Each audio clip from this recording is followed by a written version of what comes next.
ਸਤਿਗੁਰ ਬਾਣੀ ਪੁਰਖ ਪੁਰਖੋਤਮ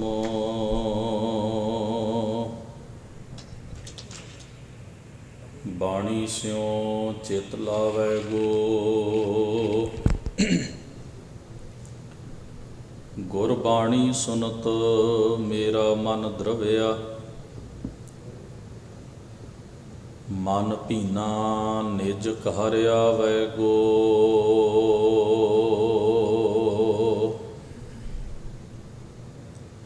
ਤੂੰ ਮੇਰੋ ਮੇਰ ਪਰਬਤ ਸੁਆਮੀ, ਓਟ ਗਹੀ ਮੈਂ ਤੇਰੀ। ਨਾ ਤੁਮ ਡੋਲਹੁ ਨਾ ਹਮ ਗਿਰਤੇ, ਰਾਖ ਲੀਨੀ ਹਰ ਮੇਰੀ। ਨਾ ਤੁਮ ਡੋਲਹੁ ਨਾ ਹਮ ਗਿਰਤੇ, ਰੱਖ ਲੀਨੀ ਹਰ ਮੇਰੀ। ਪਰਮ ਸਤਿਕਾਰਯੋਗ ਗੁਰੂ ਗ੍ਰੰਥ ਸਾਹਿਬ ਸਤਿਗੁਰੂ ਸੱਚੇ ਪਾਤਸ਼ਾਹ ਦੇ ਪਾਵਨ ਦਰਬਾਰ ਦੀਆਂ ਹਾਜ਼ਰੀਆਂ ਭਰ ਰਹੀ ਗੁਰੂ ਸਵਾਰੀ ਸਾਧ ਸੰਗਤ ਜੀਓ, ਅਕਾਲ ਪੁਰਖ ਵਾਹਿਗੁਰੂ ਜੀ ਦੀ ਬਖਸ਼ਿਸ਼ ਕਿਰਪਾ ਦੇ ਪਾਤਰ ਬਣ ਕੇ ਆਪ ਜੀ ਸਤਿਗੁਰੂ ਦੀ ਮੁਬਾਰਕ ਚਰਨ ਸ਼ਰਨ ਵਿੱਚ ਸੱਜ ਕੇ ਬੜੇ ਪਿਆਰ ਸਤਿਕਾਰ ਸਹਿਤ ਸਤਿਗੁਰੂ ਮਹਾਰਾਜ ਦੀ ਮੁਬਾਰਕ ਬਾਣੀ ਦੇ ਪਾਠ ਅਤੇ ਗੁਰਬਾਣੀ ਦੇ ਕੀਰਤਨ ਗੁਰੂ ਸਵਾਰਿਆਂ ਪਾਸੋਂ ਸ਼ਰਵਣ ਕਰ ਰਹੇ ਸੀ। ਸੋ ਆਓ ਗੁਰਮਤਿ ਵਿਚਾਰਾਂ ਦੀ ਸਾਂਝ ਬਣਾਉਣ ਤੋਂ ਪਹਿਲਾਂ, ਜਿਵੇਂ ਕਿ ਆਪਾਂ ਸਾਰੇ ਜਾਣਦੇ ਹਾਂ, ਸ਼ਹੀਦਾਂ ਦੇ ਸਿਰ ਤਾਜ ਪੰਚਮ ਪਾਤਸ਼ਾਹ ਗੁਰੂ ਅਰਜਨ ਸਾਹਿਬ ਮਹਾਰਾਜ ਦੀ ਮਹਾਨ ਸ਼ਹਾਦਤ ਨੂੰ ਸਮਰਪਿਤ ਆਪਾਂ ਇਹਨਾਂ ਵਿਸ਼ੇਸ਼ ਗੁਰਮਤਿ ਦੀਵਾਨਾਂ ਵਿੱਚ ਰੋਜ਼ ਸਤਿਗੁਰੂ ਦੀ ਮੁਬਾਰਕ ਬਾਣੀ ਨਾਲ ਜੁੜਨ ਦਾ ਯਤਨ ਕਰਦੇ ਹਾਂ। ਸੋ ਆਓ ਗੁਰਮਤਿ ਵਿਚਾਰਾਂ ਆਰੰਭ ਕਰਨ ਤੋਂ ਪਹਿਲਾਂ ਸਤਿਗੁਰਾਂ ਦੀ ਬਖਸ਼ੀ ਹੋਈ ਮੁਬਾਰਕ ਫਤਿਹ ਨਾਲ ਸਾਂਝ ਬਣਾਈਏ। ਆਖੋ ਜੀ ਵਾਹਿਗੁਰੂ ਜੀ ਕਾ ਖਾਲਸਾ, ਵਾਹਿਗੁਰੂ ਜੀ ਕੀ ਫਤਿਹ। ਜਿਵੇਂ ਬਹੁਤ ਜ਼ਿਆਦਾ ਹਨੇਰਾ ਹੋਵੇ ਤਾਂ ਹਨੇਰੇ ਵਿੱਚ ਮਨੁੱਖ ਜੇਕਰ ਟੱਕਰਾਂ ਤੋਂ ਬਚਣਾ ਚਾਹੁੰਦਾ ਹੈ, ਕੁਰਾਹੇ ਪੈਣ ਤੋਂ ਬਚਣਾ ਚਾਹੁੰਦਾ ਹੈ, ਤਾਂ ਉਸ ਨੂੰ ਥੋੜ੍ਹਾ ਬਹੁਤ ਚਾਨਣ ਦਾ ਪ੍ਰਬੰਧ ਕਰਕੇ ਚੱਲਣਾ ਪੈਂਦਾ ਹੈ। ਪੁਰਾਣੇ ਵਕਤ ਵਿੱਚ ਅੱਜ ਸਾਡੇ ਕੋਲ ਟਾਰਚ, ਲਾਈਟਾਂ, ਐਸਾ ਬਹੁਤ ਕੁਝ ਇਲੈਕਟ੍ਰੋਨਿਕ ਹੈ। ਪੁਰਾਣੇ ਸਮੇਂ ਵਿੱਚ ਲੋਕ ਮਸ਼ਾਲ ਲੈ ਕੇ ਚੱਲਦੇ ਸਨ, ਘਰਾਂ ਵਿੱਚ ਦੀਵੇ ਬਾਲਦੇ ਸਨ, ਤਾਂ ਕਿ ਘਰ ਦੇ ਜਾਂ ਬਾਹਰ ਰਸਤੇ ਵਿੱਚ ਸਫ਼ਰ ਦੇ ਹਨੇਰੇ ਤੋਂ ਪੈਦਾ ਹੋਣ ਵਾਲੀਆਂ ਮੁਸ਼ਕਲਾਂ ਤੋਂ ਬਚਿਆ ਜਾ ਸਕੇ। ਵਿਚਾਰਵਾਨ ਆਖਦੇ ਹਨ, ਮਹਾਨ ਲੋਕਾਂ ਦੇ ਜੀਵਨ ਵੀ ਇੱਕ ਬਲਦੀ ਹੋਈ ਮਸ਼ਾਲ ਹੁੰਦੇ ਨੇ, ਜਗਦਾ ਹੋਇਆ ਦੀਵਾ ਹੁੰਦੇ ਨੇ, ਜਿਨ੍ਹਾਂ ਤੋਂ ਅਸੀਂ ਲੋਕਾਂ ਨੇ ਚਾਨਣ ਲੈਣਾ ਤਾਂ ਕਿ ਅਸੀਂ ਆਪਣੇ ਜੀਵਨ ਦੀਆਂ ਟੱਕਰਾਂ ਤੋਂ, ਠੋਕਰਾਂ ਤੋਂ ਜਾਂ ਕੁਰਾਹੇ ਪੈਣ ਤੋਂ ਬਚ ਸਕੀਏ। ਇਸੇ ਕਰਕੇ ਮਹਾਨ ਲੋਕਾਂ ਦੇ ਜੀਵਨ ਹੀ ਪੜ੍ਹੇ ਜਾਂਦੇ ਹਨ, ਪੜ੍ਹਾਏ ਜਾਂਦੇ ਹਨ। ਮਹਾਰਾਜ ਗੁਰੂ ਅਰਜਨ ਸਾਹਿਬ ਜੀ ਦੇ ਪਾਵਨ ਦਰਬਾਰ ਵਿੱਚ ਸਤਿਗੁਰੂ ਦੇ ਹਜ਼ੂਰੀ ਰਬਾਬੀ ਸਿੱਖ ਕੀਰਤਨ ਕਰ ਰਹੇ ਸਨ, ਤਾਂ ਸਾਹਿਬ ਸਤਿਗੁਰੂ ਮਹਾਰਾਜ ਦੀ ਇਹ ਮੁਬਾਰਕ ਪੰਕਤੀ ਗੁਰੂ ਅਰਜਨ ਸਾਹਿਬ ਦੀ ਜਿਹੜੀ ਹੈ, ਉਹ ਜਿਸ ਵੇਲੇ ਸਿੱਖਾਂ ਨੇ ਬਾਰ-ਬਾਰ ਪੜ੍ਹੀ, ਨਿਹਚਲ ਏਕ ਖੁਦਾਏ ਏਕ ਬੰਦਾ ਅਬਿਨਾਸ਼ੀ। ਇਸ ਪੰਕਤੀ ਦਾ ਭਾਵ ਹੈ ਕਿ ਪਰਮੇਸ਼ਰ ਵਾਹਿਗੁਰੂ ਸਦਾ ਰਹਿਣ ਵਾਲਾ ਹੈ ਤੇ ਰੱਬ ਦਾ ਬੰਦਾ ਵੀ ਸਦਾ ਚਿਰੰਜੀਵੀ ਹੈ, ਭਾਵ ਸਦੀਵ ਕਾਲ ਜੀਵਤ ਰਹਿੰਦਾ ਹੈ। ਹੁਣ ਸੁਣਨ ਵਾਲੇ ਸਿੱਖਾਂ ਦੇ ਮਨ ਵਿੱਚ, ਕਿਉਂਕਿ ਸਾਰੇ ਤਾਂ ਇੱਕੋ ਜਿਹੇ ਨਹੀਂ ਹੁੰਦੇ, ਜਿਵੇਂ ਕਵੀ ਜੀ ਨੇ ਲਿਖਿਆ ਵੀ ਗੁਰਬਾਣੀ ਨੂੰ ਸੁਣਨ ਵਾਲੇ ਜਿਹੜੇ ਹਨ ਉਹ ਅਨੁਭਵੀ ਵਿਰਲੇ ਹੁੰਦੇ ਹਨ। ਭਾਵ ਜਿਹੜੇ ਹੁਣ ਮੰਨ ਲਓ ਸਤਿਗੁਰੂ ਦੀ ਬਾਣੀ ਦਾ ਸ਼ਬਦ ਕੀਰਤਨ ਹੁੰਦਾ ਜਾਂ ਕੋਈ ਬਾਣੀ ਨੂੰ ਗਾਉਂਦਾ ਹੈ ਜਾਂ ਸੁਣਾਉਂਦਾ ਹੈ,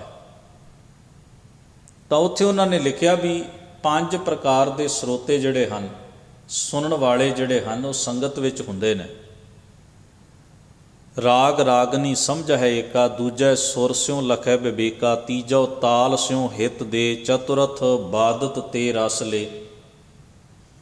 ਇੱਕੋ ਹੈ ਜਿਹੜਾ ਰਾਗ ਤੱਕ ਸੀਮਤ ਹੈ, ਉਹ ਵੇਖਦਾ ਵੀ ਰਾਗ ਕਿਹੜਾ ਹੈ ਤੇ ਕਿਵੇਂ ਪੜ੍ਹਿਆ ਗਿਆ। ਦੂਜਾ ਉਹ ਹੈ ਜਿਹੜਾ ਸੁਰ ਤੱਕ ਸੀਮਤ ਹੈ, ਉਹ ਵੇਖਦਾ ਵੀ ਸੁਰ ਨਾਲ ਸੁਰ ਕਿੰਨੀ ਕੁੱਚੀ ਸੀ ਜਾਂ ਟਿਊਨ ਕਿਹੜੀ ਸੀ। ਤੀਜਾ ਉਹ ਹੁੰਦਾ ਜਿਹੜਾ ਤਾਲ ਨਾਲ, ਕੇਵਲ ਤਾਲ ਤੇ ਸੁਰ ਦੇ ਮਿਲਾਪ ਨੂੰ ਹੀ ਵੇਖਦਾ ਰਹਿੰਦਾ ਵੀ ਗਾਉਣ ਵਾਲੇ ਜਿਹੜੇ ਨੇ ਆਪਸ ਵਿੱਚ ਇੱਕ ਸੁਰ ਨੇ। ਚੌਥਾ ਉਹ ਹੈ ਜਿਹੜਾ ਆਵਾਜ਼ ਦਾ ਹੀ ਤੋਲ ਕਰਦਾ ਰਹਿੰਦਾ ਵੀ ਆਵਾਜ਼ ਗਾਉਣ ਵਾਲੇ ਦੀ ਕਿੰਨੀ ਕੁ ਵਧੀਆ, ਮਿੱਠੀ, ਚੰਗੀ, ਕਿਸ ਤਰ੍ਹਾਂ ਦੀ ਹੈ, ਕਿਹਦੇ ਨਾਲ ਰਲਦੀ ਹੈ, ਬੜਾ ਕੁਝ। ਪਰ ਇੱਕੋ ਹੀ ਪੰਜਵਾਂ ਸਰੋਤਾ ਹੈ ਜਿਹੜਾ ਰਾਗ, ਸੁਰ, ਆਵਾਜ਼, ਤਾਲ, ਇਹਨਾਂ ਚੀਜ਼ਾਂ ਨੂੰ ਸਾਧਨ ਸਮਝਦਾ ਹੈ ਤੇ ਜਿਹੜਾ ਸ਼ਬਦ ਤੱਕ ਪਹੁੰਚਦਾ ਹੈ ਵੀ ਗਾਇਆ ਕੀ ਜਾ ਰਿਹਾ ਹੈ, ਜੋ ਗਾਇਆ ਜਾ ਰਿਹਾ ਸਤਿਗੁਰੂ ਦਾ ਉਪਦੇਸ਼ ਕੀ ਹੈ। ਪੰਚਮ ਅਰਥ ਸ਼ਬਦ ਕੋ ਚੀਨਾ, ਤਾਤ ਪਰਜ ਸਮਝੈ ਪ੍ਰਬੀਨਾ। ਉਹ ਪੰਜਵਾਂ ਸਰੋਤਾ ਜਿਹੜਾ ਉਹ ਪ੍ਰਬੀਨ ਹੈ, ਉਹ ਸਿਆਣਾ ਹੈ, ਉਹ ਸਮਝਦਾ ਹੈ ਵੀ ਰਾਗ ਜਿਹੜਾ ਹੈ, ਤਾਲ ਜਿਹੜਾ ਹੈ, ਸੁਰ ਜਿਹੜੀ ਹੈ, ਆਵਾਜ਼ ਜਿਹੜੀ ਹੈ, ਇਹ ਸਾਰੇ ਭਾਂਡੇ ਨੇ, ਵਸਤੂ ਤੇ ਸ਼ਬਦ ਹੈ। ਹੁਣ ਅਸੀਂ ਭਾਂਡਾ ਥੋੜ੍ਹੀ ਵੇਖਣਾ, ਇਕੱਲਾ ਭਾਂਡੇ ਦੀ ਆਪਣੀ ਵੈਲਿਊ ਹੈ, ਪਰ ਭੁੱਖ ਭਾਂਡੇ ਨਾਲ ਦੂਰ ਨਹੀਂ ਹੋਣੀ, ਵਿਚਲੀ ਵਸਤੂ ਨਾਲ ਦੂਰ ਹੋਣੀ ਹੈ। ਤੇ ਵਸਤੂ ਕੀ ਹੈ? ਸ਼ਬਦ। ਇਸ ਲਈ ਗੁਰਮਤਿ ਵਿੱਚ ਜਿਹੜਾ ਹੈ ਸ਼ਬਦ ਦੀ ਪ੍ਰਧਾਨਤਾ ਹੈ। ਫਿਰ ਬੜਾ ਬਾਕਮਾਲ ਲਿਖਿਆ, ਕਹਿਣ ਲੱਗੇ ਵੀ ਅਵਰ ਜੇ ਸਰੋਤਾ 4 ਪ੍ਰਕਾਰੀ, ਸ਼ੀਲਰ ਖਾਨ ਵਿਖੇ ਹਿਤ ਧਾਰੀ। ਕਹਿੰਦੇ ਨੇ ਵੀ ਉਹ ਉਵੇਂ ਹੈ ਵੀ ਜਿਵੇਂ ਰਸ ਜਿਹੜਾ ਉਹ ਪੰਜਵਾਂ ਇੱਕ ਬੰਦਾ ਪੀ ਲਵੇ ਤੇ ਬਾਕੀਆਂ ਨੂੰ ਛਿੱਲਾਂ ਖਾਣ ਲਈ ਦੇ ਦੇਵੇ। ਹੁਣ ਛਿੱਲਾਂ 'ਚ ਰਸ ਤੇ ਹੁੰਦਾ ਹੈ, ਪਰ ਉਹ ਗੱਲ ਤੇ ਨਹੀਂ ਨਾ ਹੁੰਦੀ। ਟੇਸਟ ਤੇ ਆਉਂਦਾ ਹੈ ਫਲ ਦਾ, ਪਰ ਇੱਕ ਫਲ ਦਾ ਚੰਗਾ ਹਿੱਸਾ ਸਾਰਾ ਹੀ ਖਾ ਲਵੇ ਤੇ ਬਾਕੀਆਂ ਨੂੰ ਛਿੱਲਾਂ ਦੇ ਦੇਵੇ। ਤੋ ਸਰੋਤੇ ਵੀ ਕਈ ਪ੍ਰਕਾਰ ਦੇ ਹੁੰਦੇ ਨੇ ਜਿਨ੍ਹਾਂ ਦੇ ਅੰਦਰ ਸੁਣਨ ਦੀ ਜਗਿਆਸਾ ਤੇ ਲਾਲਸਾ ਹੈ। ਐਸੇ ਸਰੋਤੇ ਜਿਹੜੇ ਪੰਚਮ ਅਰਥ ਸ਼ਬਦ ਕੋ ਚੀਨਾ, ਜਿਹੜੇ ਸ਼ਬਦ ਦੇ ਤਾਤ ਪਰਜ ਨੂੰ, ਜਿਹੜੇ ਸ਼ਬਦ ਦੇ ਭਾਵ ਨੂੰ, ਜਿਹੜੇ ਸ਼ਬਦ ਦੇ ਉਪਦੇਸ਼ ਨੂੰ ਗ੍ਰਹਿਣ ਕਰਨ ਵਾਲੇ ਨੇ, ਵਿਚਾਰਨ ਵਾਲੇ ਨੇ, ਸਮਝਣ ਵਾਲੇ। ਉਹਨਾਂ ਪ੍ਰਸ਼ਨ ਕੀਤਾ ਮਹਾਰਾਜ ਗੁਰੂ ਅਰਜਨ ਸਾਹਿਬ ਸੱਚੇ ਪਾਤਸ਼ਾਹ ਜੀ ਦੀ ਇਹ ਉਚਾਰਨ ਕੀਤੀ ਪੰਕਤੀ ਨੂੰ ਸੁਣ ਕੇ। ਕਹਿਣ ਲੱਗੇ ਮਹਾਰਾਜ, ਸਾਡੇ ਅੰਦਰ ਇੱਕ ਸਵਾਲ ਉਤਪੰਨ ਹੋਇਆ ਵੀ ਪਰਮੇਸ਼ਰ ਤੇ ਸਦਾ ਥਿਰ ਹੈ, ਤੇ ਗੱਲ ਸਮਝ ਆ ਗਈ, ਪਰ ਰੱਬ ਦਾ ਬੰਦਾ ਸਦਾ ਥਿਰ ਕਿਵੇਂ ਹੋਇਆ? ਬੰਦੇ ਤਾਂ ਆਉਂਦੇ ਜਾਂਦੇ ਰਹਿੰਦੇ ਨੇ, ਦੁਨੀਆ ਵਿੱਚ ਕਿੰਨੇ ਜੀਵ ਪੈਦਾ ਹੁੰਦੇ, ਕਿੰਨੇ ਮਰ ਜਾਂਦੇ ਨੇ, ਬੰਦਾ ਤੇ ਥਿਰ ਨਹੀਂ। ਤਾਂ ਸਾਹਿਬੇ ਕਮਾਲ ਨੇ ਉਹਨਾਂ ਨੂੰ ਉੱਤਰ ਦਿੱਤਾ। ਹਜ਼ੂਰ ਕਹਿਣ ਲੱਗੇ ਵੀ ਤੁਸੀਂ ਭਗਤ ਕਬੀਰ ਜੀ ਬਾਰੇ ਜਾਣਦੇ ਹੋ? ਕਹਿਣ ਲੱਗੇ ਜੀ ਹਾਂ ਜਾਣਦੇ ਹਾਂ। ਸਤਿਗੁਰੂ ਆਖਣ ਲੱਗੇ ਵੀ ਕਬੀਰ ਜੀ ਵੇਲੇ ਕਿਹੜਾ ਰਾਜਾ ਭਾਰਤ ਵਿੱਚ ਬਾਦਸ਼ਾਹ, ਕਿਹਦੀ ਹਕੂਮਤ ਸੀ?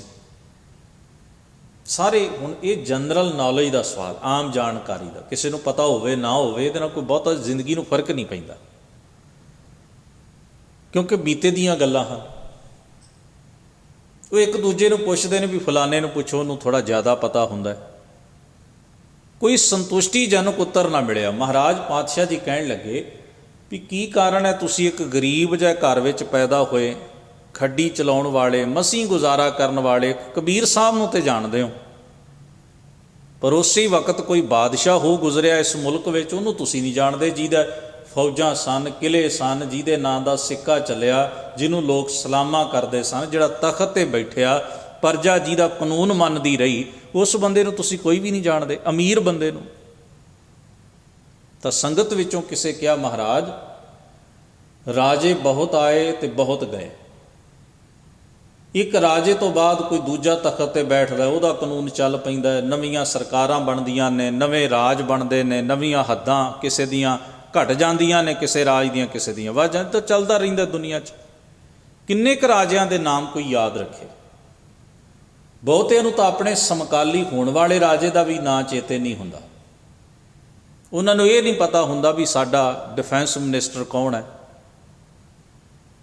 ਜਾਂ ਸਾਡੀ ਫੌਜ ਦਾ ਕਰਨਲ ਕੌਣ ਹੈ, ਜਾਂ ਇਸ ਵੇਲੇ ਜਿਹੜਾ ਹੈ ਸਾਡਾ ਖਜ਼ਾਨਾ ਮੰਤਰੀ। ਬਹੁਤੇ ਲੋਕਾਂ ਨੂੰ ਵਾਹ ਨਹੀਂ, ਉਹਨਾਂ ਨੂੰ ਲੱਗਦਾ ਵੀ ਇਹ ਤਾਂ ਬਦਲਦੇ ਰਹਿੰਦੇ ਨੇ, ਹਰ 3-4 ਸਾਲ ਬਾਅਦ ਤਬਦੀਲੀ ਹੋ ਜਾਣੀ ਹੁੰਦੀ ਹੈ। ਪਤਾ ਹੈ ਤਾਂ ਵੀ ਠੀਕ ਹੈ, ਨਾ ਪਤਾ ਹੋਵੇ ਤਾਂ ਵੀ ਚੱਲ ਜਾਂਦਾ ਹੈ। ਪਰ ਬੀਤੇ ਸਮੇਂ ਦਾ ਕੋਈ ਬਾਦਸ਼ਾਹ ਹੋਇਆ ਹੋਵੇ ਉਹਦੇ ਬਾਰੇ ਜਾਣਨਾ ਕੋਈ ਬਹੁਤਾ ਲਾਜ਼ਮੀ ਤੇ ਨਹੀਂ ਨਾ। ਪਰ ਮਹਾਰਾਜ ਨੇ ਆਖਿਆ, ਸੱਚੇ ਪਾਤਸ਼ਾਹ ਨੇ ਜਦੋਂ ਪੁੱਛਿਆ ਨਾ ਵੀ ਤੁਸੀਂ ਇੱਕ ਗਰੀਬ ਨੂੰ ਤਾਂ ਜਾਣਦੇ ਹੋ, ਅਮੀਰ ਨੂੰ ਨਹੀਂ। ਕਹਿਣ ਲੱਗੇ ਮਹਾਰਾਜ ਰਾਜੇ ਬੜੇ ਆਏ ਬੜੇ ਗਏ, ਪਰ ਕਬੀਰ ਜੀ ਨੂੰ ਤਾਂ ਅਸੀਂ ਉਹਨਾਂ ਦੀ ਕਰਨੀ ਕਰਕੇ ਜਾਣਦੇ ਹਾਂ। ਸਤਿਗੁਰੂ ਸੱਚੇ ਪਾਤਸ਼ਾਹ ਆਖਣ ਲੱਗੇ ਵੀ ਕਬੀਰ ਜੀ ਦੀ ਕਰਨੀ 'ਚੋਂ ਤੁਸੀਂ ਕੀ ਲੈਂਦੇ ਹੋ, ਕੀ ਗ੍ਰਹਿਣ ਕਰਦੇ ਹੋ। ਸਤਿਗੁਰੂ ਮਹਾਰਾਜ ਉਹਨਾਂ ਦਾ ਜੀਵਨ ਸਾਨੂੰ ਰੌਸ਼ਨੀ ਦਿੰਦਾ ਹੈ। ਜਦੋਂ ਅਸੀਂ ਜ਼ਿੰਦਗੀ ਦੇ ਮਾਰਗ ਦੇ ਉੱਤੇ ਥਿੜਕਦੇ ਹਾਂ, ਭਟਕਦੇ ਹਾਂ, ਉਲਝਦੇ ਹਾਂ, ਖੁੰਝਦੇ ਹਾਂ, ਮੁਸ਼ਕਿਲਾਂ ਵਿੱਚ ਘਿਰਦੇ ਹਾਂ, ਤਾਂ ਅਸੀਂ ਐਸੇ ਮਹਾਨ ਲੋਕਾਂ ਦੇ ਜੀਵਨ ਨੂੰ ਚੇਤੇ ਕਰਦੇ ਹਾਂ ਅਤੇ ਸਾਨੂੰ ਇੱਕ ਸਪਿਰਿਟ ਮਿਲਦੀ ਹੈ, ਚੇਤਨਾ ਮਿਲਦੀ ਹੈ। ਸਾਨੂੰ ਆਪਣੀ ਸੁਰਤ ਉੱਚੀ ਰੱਖਣ ਦੀ ਭਾਵਨਾ ਗ੍ਰਹਿਣ ਕਰਨ ਨੂੰ ਉਹਦੇ ਵਿੱਚੋਂ ਇਹ ਗਿਆਨ ਮਿਲਦਾ ਹੈ। ਉਹਨਾਂ ਦੇ ਉਪਦੇਸ਼ ਵਿਚਾਰਦੇ ਹਾਂ, ਉਹਨਾਂ ਦੇ ਜੀਵਨ ਦੀਆਂ ਗੱਲਾਂ ਕਰਦੇ ਹਾਂ।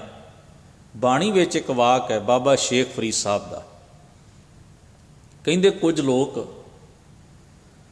ਨਦੀ ਦੇ ਤੱਟ ਤੇ ਕੰਢੇ ਦੇ ਉੱਤੇ ਆਏ, ਉਹ ਨਦੀ ਨੂੰ ਤਰ ਕੇ ਪਾਰ ਲੰਘਣ ਲੱਗੇ ਹੌਲੀ ਹੌਲੀ। ਇੱਕ ਉਹਨਾਂ ਵਿੱਚ ਬੜਾ ਕਮਜ਼ੋਰ ਦਿਲ ਦਾ ਸੀ, ਉਹ ਪਹਿਲਾਂ ਤਾਂ ਨਦੀ ਵੇਖ ਕੇ ਡਰ ਗਿਆ ਵੀ ਇਹ ਤਾਂ ਡੁੱਬਣ ਵਾਲੀ ਗੱਲ ਹੈ। ਉਹਨੂੰ ਥੋੜ੍ਹਾ ਬਹੁਤ ਤਰਨਾ ਤਾਂ ਆਉਂਦਾ ਸੀ, ਪਰ ਝਿਜਕ ਸੀ, ਅਜੇ ਤੱਕ ਉਹ ਇਕੱਲਾ ਕਦੇ ਤਰ ਕੇ ਲੰਘਿਆ ਨਹੀਂ ਸੀ। ਇੱਕ ਦੋ ਨੇ ਆਖਿਆ ਵੀ ਤੂੰ ਕੀ ਵੇਖਦਾ, ਚੱਲ ਛਾਲ ਮਾਰ ਤੇ ਉਸ ਪਾਸੇ ਚੱਲੀਏ। ਕਹਿਣ ਲੱਗਿਆ ਨਹੀਂ, ਇਹ ਤਾਂ ਡੁੱਬਣ ਵਾਲੀ ਗੱਲ ਹੈ। ਜੇ ਪਾਣੀ ਡੂੰਘਾ ਹੋਇਆ ਤਾਂ 100 ਸਵਾਲ ਉਹਦੇ ਮਨ 'ਚ ਪੈਦਾ ਹੋ ਗਏ, ਕਿੰਨੇ ਡਾਊਟਸ ਉਹਦੇ ਅੰਦਰ ਪੈਦਾ ਹੋ ਗਏ। ਹੁਣ ਉਹ ਇੱਕ ਜਦੋਂ ਤਰ ਕੇ ਲੰਘਿਆ, 2 ਲੰਘੇ, 3 ਲੰਘੇ, ਤਾਂ ਉਹਨੂੰ ਲੱਗਿਆ ਵੀ ਇਹ ਵੀ ਤੇ ਤਰੀ ਜਾ ਰਹੇ ਨੇ, ਜੇ ਮੈਂ ਕਿਤੇ ਡੁੱਬਣ ਵੀ ਲੱਗਾ ਤੇ ਮੇਰੀ ਹੈਲਪ ਤੇ ਕਰਨਗੇ ਹੀ ਨਾ, ਨਾਲ ਨੇ ਮੇਰੇ। ਉਹਨੇ ਵੀ ਦਿਲਵਦੀ ਕੀਤੀ, ਹੌਸਲਾ ਲਿਆ, ਹਿੰਮਤ ਕੀਤੀ ਤੇ ਉਹ ਵੀ ਤਰ ਕੇ ਪਾਰ ਲੰਘ ਗਿਆ। ਸ਼ੈਲ ਲੰਘੰਦੇ ਪਾਰ ਗੋਰੀ ਮਨ ਧੀਰਿਆ। ਕਮਜ਼ੋਰ ਮਨ ਵਾਲਾ ਵੀ ਧੀਰਜ ਧਰ ਕੇ, ਹਿੰਮਤ ਕਰਕੇ, ਯਤਨ ਕਰਕੇ ਉਹਨਾਂ ਤਰਨ ਵਾਲੇ ਬੰਦਿਆਂ ਵੱਲ ਵੇਖ ਕੇ, ਨੌਜਵਾਨਾਂ ਵੱਲ ਵੇਖ ਕੇ ਉਹ ਵੀ ਤਰਨ ਦੀ ਕੋਸ਼ਿਸ਼ ਕਰਦਾ। ਇਸ ਪੰਕਤੀ ਦਾ ਭਾਵ ਹੈ ਵੀ ਜਿਹੜੇ ਨੇਕ ਪੁਰਖ ਹੁੰਦੇ ਨਾ, ਭਲੇ ਪੁਰਖ ਹੁੰਦੇ ਨੇ, ਉੱਚੇ ਜੀਵਨ ਵਾਲੇ ਹੁੰਦੇ ਨੇ, ਉਹਨਾਂ ਦੇ ਜੀਵਨ ਤੋਂ ਸੇਧ ਲੈ ਕੇ ਸਾਡੇ ਵਰਗੇ ਕਮਜ਼ੋਰ ਆਤਮਿਕ ਜੀਵਨ ਵਾਲੇ, ਕਮਜ਼ੋਰ ਸੁਰਤ ਵਾਲੇ ਮਨੁੱਖ ਵੀ ਇਸ ਭਵਜਲ ਨੂੰ ਪਾਰ ਕਰ ਲੈਂਦੇ ਨੇ। ਸਾਹਿਬ ਸਤਿਗੁਰੂ ਧੰਨ ਗੁਰੂ ਗ੍ਰੰਥ ਸਾਹਿਬ ਮਹਾਰਾਜ ਦੀ ਬਾਣੀ 'ਚ ਇਸੇ ਕਰਕੇ ਕਹਿ, ਸੱਚਾ ਮਾਰਗ ਚੱਲਦਿਆਂ ਉਸਤਤ ਕਰੇ ਜਹਾਨ। ਜਿਹੜੇ ਨੇਕ ਰਾਹ ਤੇ ਤੁਰਦੇ ਨੇ ਉਹਨਾਂ ਦੀ ਸਦੀਵ ਕਾਲ ਉਸਤਤ ਹੁੰਦੀ ਹੈ। ਸਦੀਵ ਕਾਲ ਲੋਕ ਉਹਨਾਂ ਦੀ ਸ਼ੋਭਾ ਕਰਦੇ ਨੇ, ਉਹਨਾਂ ਦੀ ਵਡਿਆਈ ਕਰਦੇ ਨੇ, ਉਹਨਾਂ ਦੇ ਜੀਵਨ ਤੋਂ ਸੇਧ ਗ੍ਰਹਿਣ ਕਰਦੇ ਨੇ। ਸਤਿਗੁਰੂ ਸੱਚੇ ਪਾਤਸ਼ਾਹ ਇਸੇ ਨੂੰ ਬਾਣੀ ਦੇ ਵਿੱਚ ਕਹਿੰਦੇ ਨੇ ਵੀ ਐਸੇ ਸਤਿਪੁਰਖ ਮਹਾਨ ਲੋਕਾਂ ਦੀ ਜ਼ਿੰਦਗੀ ਸਦਾ ਜਿਉਂਦੀ ਰਹਿੰਦੀ ਹੈ। ਜਹਾਂਗੀਰ ਨੂੰ ਲੱਗਿਆ ਮੈਂ ਗੁਰੂ ਅਰਜਨ ਸਾਹਿਬ ਮਹਾਰਾਜ ਨੂੰ ਤੱਤੀ ਤਵੀ ਤੇ ਬਿਠਾਵਾਂਗਾ, ਉਹਨਾਂ ਦੇ ਸੀਸ ਵਿੱਚ ਗਰਮ ਰੇਤ ਪਾਵਾਂਗਾ, ਉਹਨਾਂ ਨੂੰ ਉਬਲਦੀ ਦੇਗ ਵਿੱਚ ਬਿਠਾ ਕੇ ਉਹਨਾਂ ਨੂੰ ਖਤਮ ਕਰ ਦਿਆਂ ਤੇ ਗੁਰੂ ਅਰਜਨ ਸਾਹਿਬ ਖਤਮ ਹੋ ਜਾਣਗੇ, ਕਹਾਣੀ ਮੁੱਕ ਜਾਏਗੀ। ਪਰ ਉਹ ਅਗਲੀ ਗੱਲ ਤੋਂ ਜਾਣੂ ਨਹੀਂ ਵੀ ਗੁਰੂ ਅਰਜਨ ਸਾਹਿਬ ਸੱਚੇ ਪਾਤਸ਼ਾਹ ਮਹਿਜ਼ ਕੋਈ ਸਰੀਰ ਥੋੜ੍ਹੀ ਰਹਿ ਗਏ ਨੇ। ਹੁਣ ਵੀ ਗੁਰੂ ਅਰਜਨ ਸਾਹਿਬ ਇਕੱਲੇ ਸਰੀਰ ਤੱਕ ਸੀਮਤ ਨਹੀਂ ਰਹੇ। ਸਤਿਗੁਰੂ ਦੀ ਕਰਨੀ ਇੰਨੀ ਉੱਚੀ ਹੈ ਕਿ ਉਹਨਾਂ ਦਾ ਜਿਸਮ ਨਾ ਵੀ ਰਿਹਾ ਤੇ ਉਹਨਾਂ ਦੀ ਕਰਨੀ ਸਦਾ ਜਿਉਂਦੀ ਰਹੇਗੀ। ਸਤਿਗੁਰੂ ਦਾ ਉਪਦੇਸ਼ ਇੰਨਾ ਉੱਚਾ ਹੈ ਵੀ ਸਤਿਗੁਰੂ ਸੱਚੇ ਪਾਤਸ਼ਾਹ ਦਾ ਜਿਸਮ ਜੇ ਸਮੇਂ ਦੀ ਹਕੂਮਤ ਖਤਮ ਵੀ ਕਰ ਦਿੰਦੀ ਹੈ ਨਾ, ਕਿ ਅੱਜ ਆਪਾਂ ਸਾਰੇ ਗੁਰੂ ਅਰਜਨ ਸਾਹਿਬ ਨੂੰ ਹਾਜ਼ਰ ਨਾਜ਼ਰ ਨਹੀਂ ਜਾਣਦੇ, ਕਿ ਅੱਜ ਆਪਾਂ ਸਾਰੇ ਗੁਰੂ ਅਰਜਨ ਸਾਹਿਬ ਜੀ ਦੀ ਬਾਣੀ ਤੋਂ ਉਵੇਂ ਹੀ ਸੇਧ ਨਹੀਂ ਲੈਂਦੇ ਜਿਵੇਂ ਗੁਰੂ ਸਾਹਿਬ ਦੇ ਵਕਤ ਦੇ ਸਿੱਖ ਲੈਂਦੇ ਸਨ। ਕਿ ਗੁਰੂ ਅਰਜਨ ਸਾਹਿਬ ਮਹਾਰਾਜ ਦੇ ਜੀਵਨ ਦੀਆਂ ਗੱਲਾਂ ਆਪਾਂ ਹਰ ਵੇਲੇ ਕਰਦੇ ਹਾਂ, ਉਹਨਾਂ ਦੇ ਜੀਵਨ ਦੀਆਂ ਕਥਾ ਕਰਦੇ ਹਾਂ, ਉਹਨਾਂ ਦੇ ਜੀਵਨ ਦੀਆਂ ਸਾਖੀਆਂ ਪੜ੍ਹਦੇ ਸੁਣਦੇ, ਜੀਵਨ ਦੀਆਂ ਕਹਾਣੀਆਂ, ਬਿਰਤਾਂਤ, ਘਟਨਾਵਾਂ ਇਤਿਹਾਸ ਦੇ ਪੰਨਿਆਂ ਤੋਂ ਪੜ੍ਹ ਕੇ ਇੱਕ ਦੂਜੇ ਨਾਲ ਸਾਂਝੀਆਂ ਕਰਦੇ ਹਾਂ। ਕਿ ਗੁਰੂ ਅਰਜਨ ਸਾਹਿਬ ਸੱਚੇ ਪਾਤਸ਼ਾਹ ਦਾ ਨਾਂ, ਗੁਰੂ ਅਰਜਨ ਸਾਹਿਬ ਦੇ ਜੀਵਨ ਦੀ ਗੱਲ ਕਿਤੇ ਪੁਰਾਣੀ ਹੋ ਗਈ? ਬਿਲਕੁਲ ਨਹੀਂ।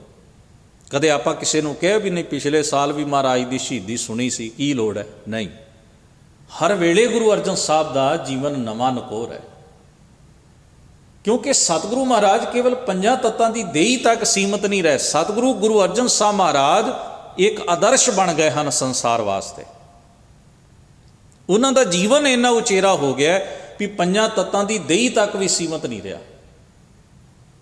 ਪਰ ਜਹਾਂਗੀਰ ਨੂੰ ਕਿੱਡਾ ਵੱਡਾ ਭੁਲੇਖਾ ਹੈ,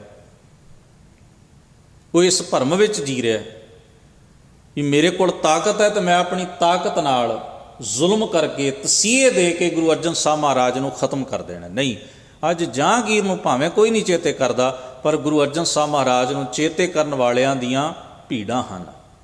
ਗੁਰੂ ਅਰਜਨ ਸਾਹਿਬ ਨੂੰ ਚੇਤੇ ਕਰਨ ਵਾਲਿਆਂ ਦੀ ਬੇਅੰਤ ਉਹਨਾਂ ਦੇ ਮਗਰ ਐਸੇ ਲੋਕ ਨੇ ਜਿਹੜੇ ਹਰ ਵਕਤ ਗੁਰੂ ਅਰਜਨ ਸਾਹਿਬ ਮਹਾਰਾਜ ਦੀ ਯਾਦ ਵਿੱਚ ਜੁੜਦੇ ਨੇ, ਉਹਨਾਂ ਦੇ ਬੋਲ ਪੜ੍ਹਦੇ ਨੇ। ਜਹਾਂਗੀਰ ਨੇ ਇੱਕ ਪੁਸਤਕ ਲਿਖੀ ਜਿਸ ਦਾ ਨਾਂ ਹੈ ਤੁਜ਼ ਕੇ ਜਹਾਂਗੀਰੀ। ਬਾਦਸ਼ਾਹ ਅਕਸਰ ਆਪਣੀਆਂ ਜੀਵਨੀਆਂ ਲਿਖਦੇ ਸਨ, ਹਾਲਾਤ ਲਿਖਦੇ ਸਨ ਆਪਣੇ ਜੀਵਨ ਦੇ। ਕਈ ਵਾਰ ਉਹ ਆਪ ਨਹੀਂ ਸਨ ਲਿਖਦੇ, ਉਹਨਾਂ ਦੇ ਨੇੜੇ ਦੇ ਲਿਖਾਰੀ ਲਿਖ ਕੇ ਉਹਨਾਂ ਦੇ ਨਾਂ ਦੇ ਉੱਤੇ ਦੁਨੀਆ ਨੂੰ ਦੱਸਦੇ ਸਨ ਵੀ ਉਹਨਾਂ ਦੀ ਲਿਖੀ ਹੋਈ, ਲਿਖਾਉਂਦੇ ਉਹ ਕਿਸੇ ਤੋਂ ਸਨ। ਐਸਾ ਵੀ ਚੱਲਦਾ ਸੀ। ਪਰ ਤੁਜ਼ ਕੇ ਜਹਾਂਗੀਰੀ ਨੂੰ ਹੁਣ ਕੋਈ ਪੜ੍ਹੇ ਤਾਂ ਉਹਦੇ ਵਿੱਚ ਕੀ ਜ਼ਿਕਰ ਹੋਏਗਾ ਭਲਾ? ਵੀ ਬਾਦਸ਼ਾਹ ਇੰਨੀ ਤਰੀਕ ਨੂੰ ਇੱਥੇ ਗਿਆ, ਉਹਨੇ ਆਹ ਕੀਤਾ। ਉਹਨੇ ਆਪਣੇ ਜੀਵਨ ਦੇ ਹਾਲਾਤ, ਜਿਵੇਂ ਆਮ ਅਸੀਂ ਅਖਬਾਰਾਂ ਦੀਆਂ ਖਬਰਾਂ ਪੜ੍ਹਦੇ ਹਾਂ, ਇੰਨਾ ਕੁਝ ਹੀ ਆ ਉਹਦੇ 'ਚ। ਜਿਵੇਂ ਅਸੀਂ ਅਖਬਾਰ 'ਚ ਪੜ੍ਹਦੇ ਹਾਂ ਨਾ ਵੀ ਅੱਜ ਪ੍ਰੈਜ਼ੀਡੈਂਟ ਇੱਥੇ ਗਿਆ ਅਤੇ ਉਹਨੇ ਆਹ ਕਿਹਾ, ਅੱਜ ਇਸ ਇਸ਼ੂ ਦੇ ਉੱਤੇ ਉਹਨੇ ਆਹ ਕੰਮ ਕੀਤਾ ਅਤੇ ਇਹਨੂੰ ਮਿਲਿਆ, ਜਿਵੇਂ ਆਪਾਂ ਨਿਊਜ਼ ਵੇਖਦੇ ਹਾਂ।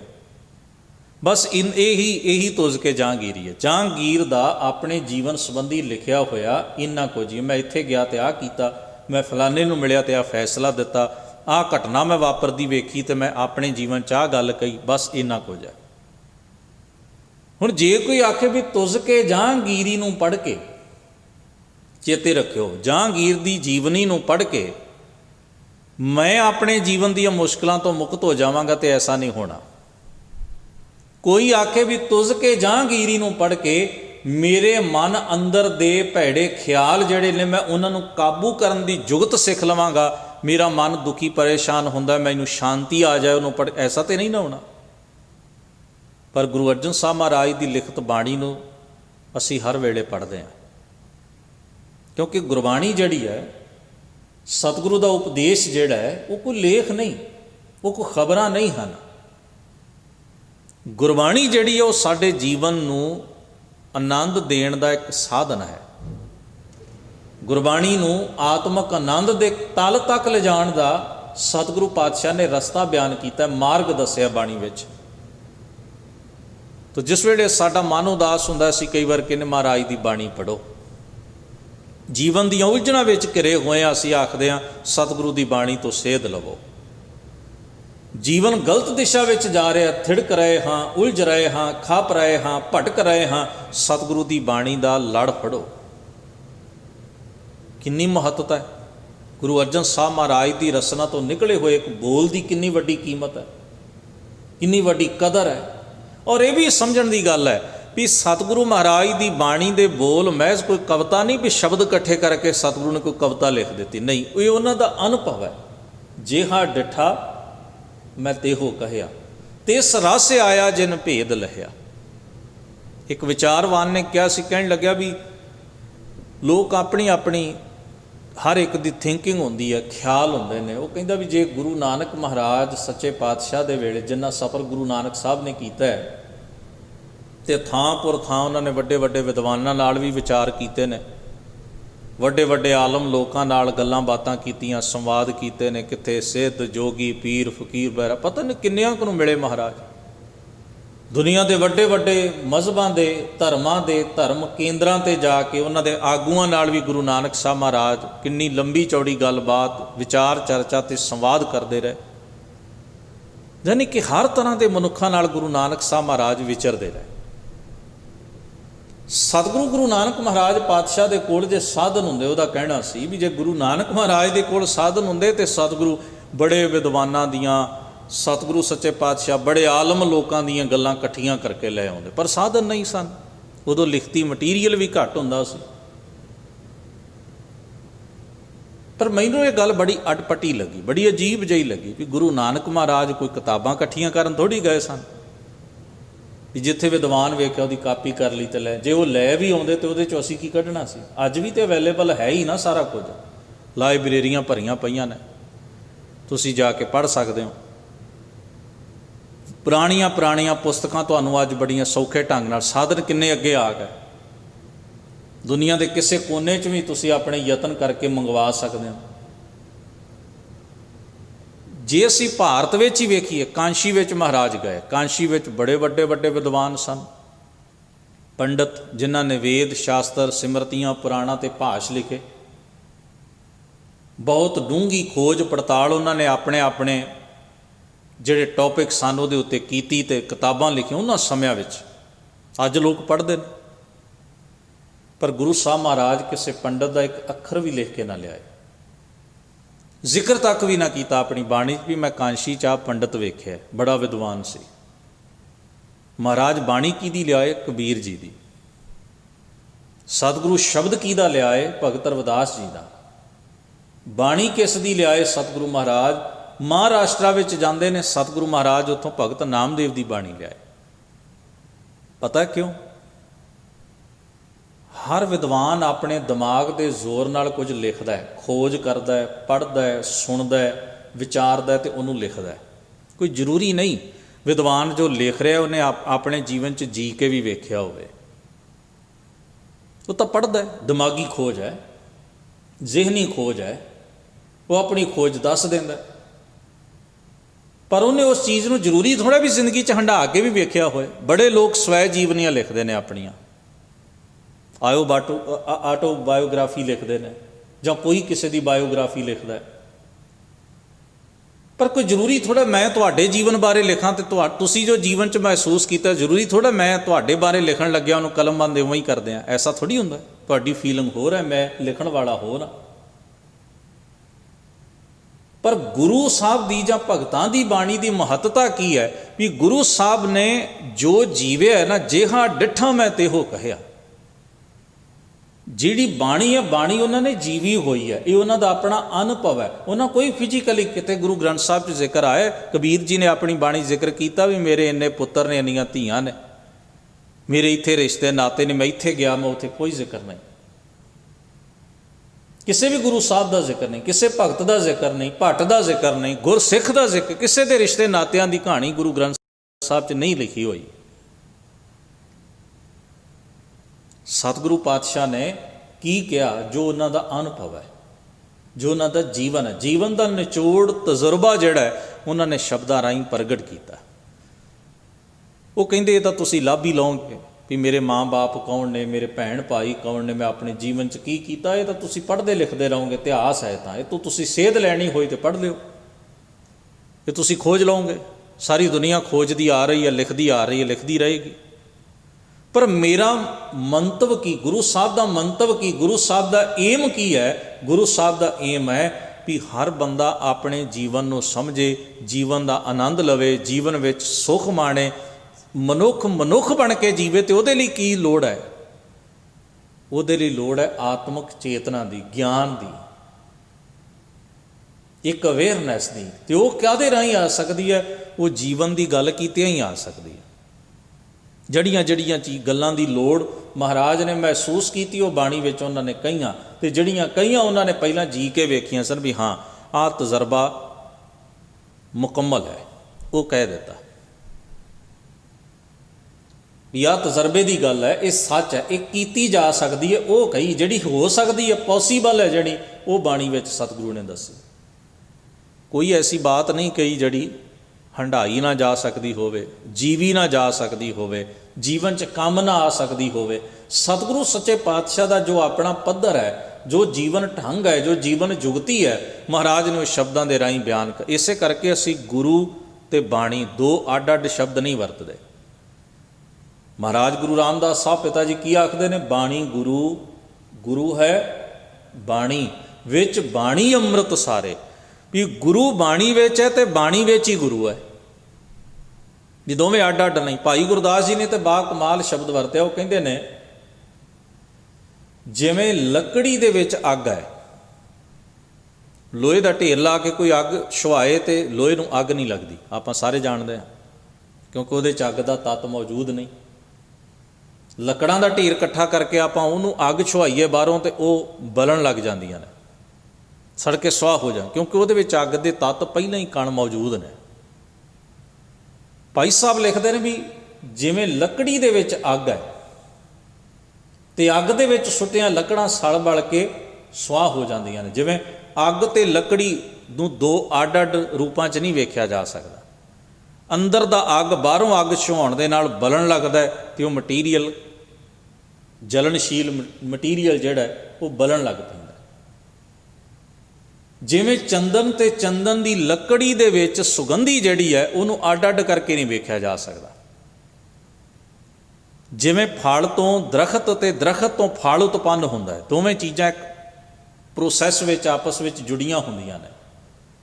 ਭਾਈ ਸਾਹਿਬ ਨੇ 3 ਉਦਾਹਰਨਾਂ ਦੇ ਕੇ ਕਿਹਾ, ਸਤਿਗੁਰ ਮੈਂ ਸ਼ਬਦ, ਸ਼ਬਦ ਮੈਂ ਸਤਿਗੁਰ ਹੈ, ਨਿਗੁਣ ਸਗੁਣ ਗਿਆਨ ਧਿਆਨ ਸਮਝਾਵੇ ਜੀ।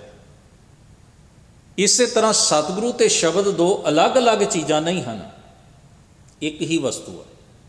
ਸਤਿਗੁਰੂ ਦੇ ਵਿੱਚ ਸ਼ਬਦ, ਗੁਰੂ ਨਾਨਕ ਸਾਹਿਬ ਕਿਉਂ ਮਹਾਨ ਨੇ? ਕਿਉਂਕਿ ਉਹਨਾਂ 'ਚ ਸ਼ਬਦ ਦੀ ਕਲਾ ਵਰਤਦੀ ਹੈ। ਭਾਈ ਲਹਿਣੇ ਨੂੰ ਆਪਾਂ, ਮੈਂ ਕਈ ਪਹਿਲਾਂ ਉਦਾਹਰਣ ਦਿੱਤੀ ਸੀ, ਆਪਾਂ ਗੁਰੂ ਅਰਜਨ ਸਾਹਿਬ ਦੇ ਜੀਵਨ ਦੀ ਉਦਾਹਰਣ ਲੈ ਲਈਏ। ਜਿੰਨਾ ਚਿਰ ਗੁਰੂ ਰਾਮਦਾਸ ਮਹਾਰਾਜ ਪਾਤਸ਼ਾਹ ਨੇ ਐਲਾਨ ਨਹੀਂ ਕੀਤਾ ਵੀ ਮੇਰੀ ਥਾਵੇਂ ਜ਼ਿੰਮੇਵਾਰੀ ਜੋਤ ਜੁਗਤ ਤੇ ਗੁਰਿਆਈ ਦੀ ਮੇਰੇ ਸਾਹਿਬਜ਼ਾਦੇ ਅਰਜਨ ਸਾਹਿਬ ਸੰਭਾਲਣਗੇ, ਉਹਨਾਂ ਚਿਰ ਕਿਸੇ ਨੇ ਬਾਬਾ ਅਰਜਨ ਸਾਹਿਬ ਨੂੰ ਗੁਰੂ ਕਿਹਾ ਹੋਏਗਾ? ਬਿਲਕੁਲ ਨਹੀਂ ਕਿਹਾ। ਨਾ ਉਹ ਗੁਰੂ ਸਨ ਤੇ ਨਾ ਕਿਸੇ ਕਿਹਾ। ਉਹ ਇੱਕ ਸਿੱਖ ਦੇ ਰੂਪ ਵਿੱਚ ਵਿਚਰਦੇ ਰਹੇ, ਹਾਲਾਂਕਿ ਗੁਰੂ ਦੇ ਪੁੱਤਰ ਸਨ ਪਰ ਸਿੱਖ ਦੇ ਰੂਪ ਵਿੱਚ ਵਿਚਰੇ। ਉਹਨਾਂ ਨੂੰ ਗੁਰੂ ਕਦੋਂ ਕਿਹਾ? ਜਿਸ ਦਿਨ ਉਹ ਗੁਰੂ ਰਾਮਦਾਸ ਮਹਾਰਾਜ ਨੇ ਉਹਨਾਂ ਨੂੰ ਪ੍ਰਵਾਨਗੀ ਦੇ ਦਿੱਤੀ ਵੀ ਇਹ ਮੇਰੀ ਥਾਂ ਸੁਸ਼ੋਭਿਤ ਹੋਣ। ਉਸ ਦਿਨ ਸਿੱਖਾਂ ਨੇ ਜਿਵੇਂ ਗੁਰੂ ਰਾਮਦਾਸ ਮਹਾਰਾਜ ਕਹਿੰਦੇ ਸਨ ਉਵੇਂ ਗੁਰੂ ਅਰਜਨ ਸਾਹਿਬ ਮਹਾਰਾਜ ਕਹਿਣਾ ਸ਼ੁਰੂ ਕੀਤਾ।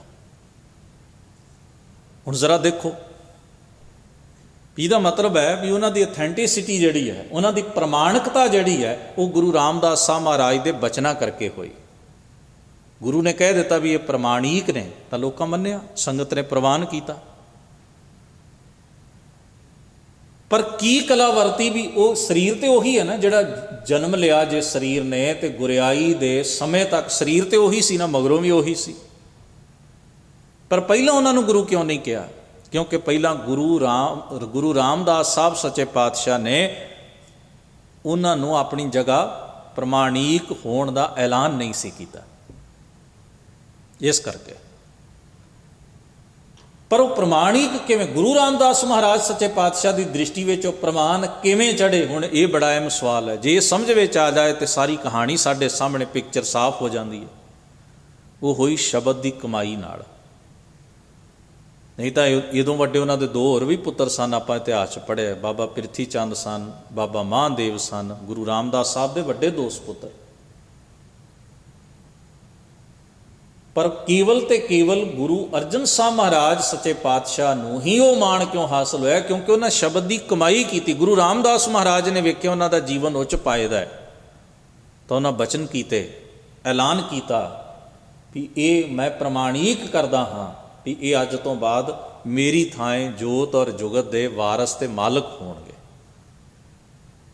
ਕਿਵੇਂ? ਸਟੈਪ ਬਾਈ ਸਟੈਪ, ਪੜਾਅ ਵਾਰ ਪੜਾਅ ਜਿਹੜਾ ਉਹ ਗੁਰੂ ਅਰਜਨ ਸਾਹਿਬ ਮਹਾਰਾਜ ਪਾਤਸ਼ਾਹ ਉਸ ਪੱਧਰ ਤੱਕ ਪਹੁੰਚੇ।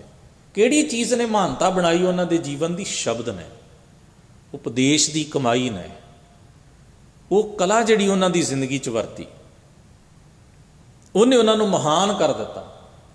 ਤੇ ਫਿਰ ਉਹਨਾਂ ਨੇ ਜੋ ਅਨੁਭਵ, ਜੋ ਆਪਣੇ ਜੀਵਨ ਦਾ ਤਜਰਬਾ, ਜੋ ਕਮਾਈ ਸੀ, ਉਹਨਾਂ ਨੇ ਸ਼ਬਦਾਂ ਰਾਹੀਂ ਸਾਨੂੰ ਵੀ ਬਿਆਨ ਕਰਕੇ ਦੱਸੇ ਵੀ ਆਹ ਉਹ ਚੀਜ਼ ਹੈ ਜਿਹੜੀ ਚੀਜ਼ ਨੂੰ ਮੈਂ ਆਪਣੇ ਜੀਵਨ 'ਚ ਜੀ ਲਿਆ। ਹੁਣ ਕਿਵੇਂ ਅੱਡ ਅੱਡ ਥੋੜ੍ਹੀ ਹੋ ਗਏ? ਗੁਰੂ ਅਰਜਨ ਸਾਹਿਬ ਤੇ ਸਤਿਗੁਰੂ ਦੀ ਬਾਣੀ ਅੱਡ ਅੱਡ ਗੱਲਾਂ ਥੋੜ੍ਹੀ ਨੇ, ਇੱਕੋ ਹੀ ਗੱਲ ਹੈ। ਜਿਵੇਂ ਕੋਈ ਸੂਰਜ ਤੇ ਸੂਰਜ ਦੀਆਂ ਕਿਰਨਾਂ ਨੂੰ ਅੱਡ ਅੱਡ ਨਹੀਂ ਵੇਖ ਸਕਦਾ, ਅਲੱਗ-ਅਲੱਗ ਨਹੀਂ ਕੀਤਾ ਜਾ ਸਕਦਾ। ਜਿਵੇਂ ਫੁੱਲ ਤੇ ਫੁੱਲ ਦੀ ਸੁਗੰਧੀ ਨੂੰ 2 ਹਿੱਸਿਆਂ 'ਚ ਕਰਕੇ ਨਹੀਂ ਵੇਖਿਆ ਜਾ ਸਕਦਾ, ਦੋਵੇਂ ਆਪਸ ਵਿੱਚ ਇੱਕੋ ਹੀ ਨੇ। ਇਸੇ ਤਰ੍ਹਾਂ ਸਤਿਗੁਰੂ ਤੇ ਸਤਿਗੁਰੂ ਦਾ ਸ਼ਬਦ ਦੋ ਅਲੱਗ-ਅਲੱਗ ਬਾਤਾਂ ਨਹੀਂ ਹਨ। ਸ਼ਬਦ ਕਰਕੇ ਹੀ ਉਹਨਾਂ ਦੀ ਵਡਿਆਈ ਤੇ ਮਹਿਮਾ ਹੋਈ ਤੇ ਉਹਨਾਂ ਨੇ ਉਸੇ ਤੱਤ ਨੂੰ ਹੀ ਸ਼ਬਦ ਰਾਹੀਂ ਉਜਾਗਰ ਕੀਤਾ। ਇਹ ਮਨ ਉਹਨਾਂ ਦਾ ਆਤਮਿਕ ਅਨੁਭਵ ਹੈ, ਉਹਨਾਂ ਦੀ ਆਤਮਾ ਦੀ ਆਵਾਜ਼ ਹੈ, ਉਹਨਾਂ ਦੇ ਆਪਣੇ ਜੀਵਨ ਦੀ ਰਹਿਣੀ ਹੈ। ਸਰੀਰ ਜਿਸ ਵੇਲੇ ਬਿਨਸ ਜਾਂਦਾ ਹੈ ਤੇ ਉਹਨਾਂ ਦੀ ਉਹ ਰਹਿਣੀ, ਉਹਨਾਂ ਦੀ ਉਹ ਕਰਨੀ, ਉਹਨਾਂ ਦੀ ਉਹ ਕਮਾਈ, ਉਹਨਾਂ ਦਾ ਉਪਦੇਸ਼ ਉਸੇ ਤਰ੍ਹਾਂ ਹੀ ਸਦਾ ਵਾਸਤੇ ਜੀਵਤ ਰਹਿੰਦਾ। ਇਹ ਸੰਸਾਰ ਨੂੰ ਭੁਲੇਖਾ ਹੁੰਦਾ ਹੈ ਵੀ ਗੁਰੂ ਅਰਜਨ ਸਾਹਿਬ ਮਹਾਰਾਜ ਨੂੰ ਸਰੀਰਕ ਕਰਕੇ ਫਿਜ਼ੀਕਲੀ ਅਸੀਂ ਤੱਤੀ ਤਵੀ 'ਤੇ ਬਿਠਾ ਕੇ ਖ਼ਤਮ ਕਰ ਦਿਆਂਗੇ ਤੇ ਸ਼ਾਇਦ ਸਾਰਾ ਕੁਝ ਮੁੱਕ ਜਾਣਾ। ਨਹੀਂ, ਉਹਨਾਂ ਦੇ ਭਰਮ ਸਨ। ਉਹਨਾਂ ਸਮਝਿਆ ਵੀ ਕੇਵਲ ਪੰਜਾਂ ਤੱਤਾਂ ਦੀ ਗੱਲ ਹੈ, ਪੰਜ ਤੱਤ ਖਤਮ ਹੋ ਜਾਣਗੇ, ਦੇਹੀ ਖਤਮ ਹੋ ਜਾਏਗੀ ਤੇ ਸਾਰਾ ਕੁਝ ਹੀ ਖਤਮ ਹੋ ਜਾਣਾ। ਨਹੀਂ, ਐਸਾ ਨਹੀਂ ਸੀ ਹੋ ਸਕਦਾ ਤੇ ਨਾ ਹੋਇਆ। ਮਾਨੋ ਉਹ ਇੱਕ ਐਸੀ ਰੌਸ਼ਨੀ ਹੈ ਜਿਹੜੀ ਸਦੀਵ ਕਾਲ ਜੀਵਤ ਹੈ। ਸੂਰਜ ਚੜ੍ਹਿਆ ਹੋਵੇ ਤੇ ਕੋਈ ਬੰਦਾ ਅੱਖਾਂ ਮੀਟ ਲਵੇ, ਇਹਦੇ ਨਾਲ ਸੂਰਜ ਛਿਪ ਥੋੜ੍ਹੀ ਜਾਂਦਾ ਹੈ। ਜ਼ਰਾ ਧਿਆਨ ਵਿੱਚ ਰੱਖੀਏ ਨਾ, ਜਿਹੜਾ ਚਾਨਣ ਨਹੀਂ ਮੰਨਣਾ ਚਾਹੇਗਾ ਉਹ ਆਪੇ ਟੱਕਰਾਂ ਖਾਏਗਾ, ਠੋਕਰਾਂ ਖਾਏਗਾ, ਕੁਰਾਹੇ ਪਏਗਾ, ਭਟਕੇਗਾ। ਇਹ ਤਾਂ ਉਹਨੂੰ ਦੁਸ਼ਵਾਰੀਆਂ ਨੇ ਨਾ, ਪਰ ਸੂਰਜ ਦੀ ਰੌਸ਼ਨੀ ਨੂੰ ਤਾਂ ਕੋਈ ਫਰਕ ਨਹੀਂ ਪੈਂਦਾ। ਸਤਿਗੁਰੂ ਸੱਚੇ ਪਾਤਸ਼ਾਹ ਜੀ ਇਸੇ ਤਰ੍ਹਾਂ ਮਹਾਨ ਜੀਵਨ ਵਾਲੇ, ਜਿਨ੍ਹਾਂ ਨੇ ਉਹਨਾਂ ਤੋਂ ਰੌਸ਼ਨੀ ਲਈ, ਆਪਣਾ ਜੀਵਨ ਸਵਾਰ ਲਿਆ, ਆਪਣਾ ਸਫ਼ਰ ਸੁਖਾਵਾਂ ਕਰ ਲਿਆ। ਜਿਨ੍ਹਾਂ ਨੇ ਨਫ਼ਰਤ ਕੀਤੀ ਔਰ ਅੱਖਾਂ ਮੀਟੀਆਂ, ਉਹ ਖੁਦ ਦੁਸ਼ਵਾਰੀਆਂ ਦੇ ਸ਼ਿਕਾਰ ਹੋਏ, ਪਰ ਗੁਰੂ ਨੂੰ ਕੋਈ ਫਰਕ ਨਹੀਂ ਪਿਆ। ਪਹਿਲਾਂ ਵੀ ਵੈਸਾ ਹੀ ਸੀ, ਅੱਜ ਵੀ ਸਤਿਗੁਰੂ ਵੈਸੇ ਹੀ ਹਨ ਸਦੀਵ ਕਾਲ। ਤਾਂ ਹੀ ਮਹਾਰਾਜ ਨੇ ਆਪਣੇ ਜੀਵਨ ਦਾ ਤਜਰਬਾ ਕਿਹਾ ਸੀ, ਅੰਮ੍ਰਿਤ ਪੀਵੋ ਸਦਾ ਚਿਰ ਜੀਵੋ, ਹਰ ਸਿਮਰਤ ਆਨੰਦ ਅਨੰਤਾ। ਅਨੰਤ ਜੀਵਨ, ਸਦੀਵ ਕਾਲ ਚਿਰੰਜੀਵੀ ਜੀਵਨ, ਸਦੀਵ ਕਾਲ ਜੀਵਤ ਜੀਵਤ ਜੀਵਤ ਰਹੋ, ਰਾਮ ਰਸਾਇਣ ਰਸਨਾ ਪੀਵੋ। ਸਾਹਿਬ ਸਤਿਗੁਰੂ ਕਿਰਪਾ ਕਰਨ। ਸਤਿਗੁਰੂ ਦਾ ਇਹ ਪਾਵਨ ਜੀਵਨ ਤੇ ਸਤਿਗੁਰੂ ਦੀ ਬਾਣੀ ਸਾਡੇ ਲਈ ਹਮੇਸ਼ਾ ਹੀ ਮਸ਼ਾਲ ਵੱਤ ਰੌਸ਼ਨ ਹੈ ਔਰ ਸਾਡੇ ਜੀਵਨ ਦੇ ਪੈਂਡੇ ਨੂੰ ਸਤਿਗੁਰੂ ਸਦਾ ਰੁਸ਼ਨਾ ਰਹੇ ਨੇ। ਅਸੀਂ ਆਪਣੇ ਸੁਰਤੀ ਦੇ ਨੇਤਰ ਖੋਲ੍ਹ ਕੇ ਸਤਿਗੁਰੂ ਮਹਾਰਾਜ ਦੇ ਆਤਮ ਅਨੁਭਵ ਪ੍ਰਕਾਸ਼ ਗਿਆਨ ਰੌਸ਼ਨੀ ਦੇ ਵਿੱਚ ਆਪਣੇ ਆਪ ਨੂੰ ਜੀਣ ਤੇ ਤੁਰਨ ਦੀ ਜਾਚ ਸਿਖਾ ਸਕੀਏ। ਪਾਤਸ਼ਾਹ ਹੋਈਆਂ ਭੁੱਲਾਂ ਚੁੱਕਾਂ ਦੀ ਖਿਮਾ ਬਖਸ਼ਣ। ਆਪ ਸਭਨਾਂ ਦਾ ਬਹੁਤ ਬਹੁਤ ਧੰਨਵਾਦ। ਕੱਲ੍ਹ ਦੇ ਸ਼ਾਮ ਦੇ ਦੀਵਾਨ ਔਰ ਪਰਸੋਂ ਐਤਵਾਰ ਦੇ ਦੀਵਾਨ ਧੰਨ ਗੁਰੂ ਅਰਜਨ ਸਾਹਿਬ ਮਹਾਰਾਜ ਦੀ ਸ਼ਹਾਦਤ ਦੇ ਸੰਬੰਧ ਵਿੱਚ ਇਸੇ ਤਰ੍ਹਾਂ ਸੱਜਣਗੇ ਆਪ ਜੀ ਨੇ ਹਾਜ਼ਰੀ ਭਰਨ ਦਾ ਯਤਨ ਕਰਨਾ। ਅਦਬ ਸਹਿਤ ਫਤਿਹ ਬੁਲਾਓ। ਵਾਹਿਗੁਰੂ ਜੀ ਕਾ ਖਾਲਸਾ, ਵਾਹਿਗੁਰੂ ਜੀ ਕੀ ਫਤਿਹ।